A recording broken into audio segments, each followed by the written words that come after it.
क्राकसालो Lok Sabha चौमारिनो कीटिंगी Tripura university नि रोंनाय रकनो तुये कायसा awareness programme खलाइजाखा Maharaja Bir Vikram शताबाशिके भवनो पान्दा संसद जाखा बुद्धनानि कराखे बुटानि बागै बुसुक जरा नांकुक्तै केबेमुं इंयातै खे तंगनानि फोरोंमुंबो फोरोंजाखा आबनो कारिबो पान्दा संसाफा चौबारिनो कीटिंगी नांकुकमानि कग्रक नाराखा तै रोंनाय रकनि सोंमुं रकबो खोनाका।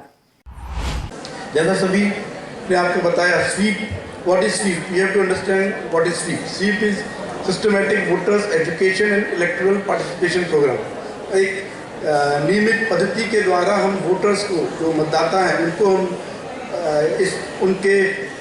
इस इलेक्शन प्रक्रिया के बारे में अवगत करा रहे हैं और उनको कैसे अपना योगदान देना है उसके बारे में उनको जागरूक करके उसमें उनका जो भागीदारी बढ़ा रहे हैं. तो इसके लिए SVEEP programme election commission of India से स्टार्ट किया गया था 2009 में.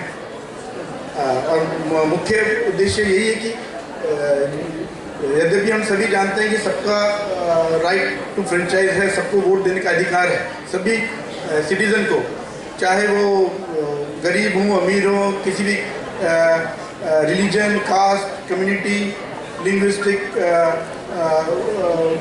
ग्रुप को बिलोंग करते हों, उनमें कितने ही अलग अलग कारणों से वेरिएशन हो, लेकिन इलेक्शन के पर्पज़ से सबको समान अधिकार है, सबको एक वोट देने का अधिकार है और उस हिसाब से सभी में समानता है. तो ये जो राइट टू वोट है उन सबका उस से एक सोशल इक्वालिटी का प्रिंसिपल भी सेट होता है. तो हम सबको देखना है कि हम रिस्पॉन्सिबल सिटीजन अपने उस राइट टू वोट का इस्तेमाल कर रहे हैं. और जनरली अगर आप देखेंगे, जो सबको अपने इस अधिकार का पता है, लेकिन जो वोटिंग परसेंटेज देखा जाता है तो वो जितना अपेक्षा की जाती है उतना नहीं होता है. लास्ट अगर हम लोकसभा इलेक्शन की बात करें, 2019 में जब इलेक्शन हुआ था तो पूरे कंट्री लेवल पे 67% वॉज दी वोटिंग परसेंटेज.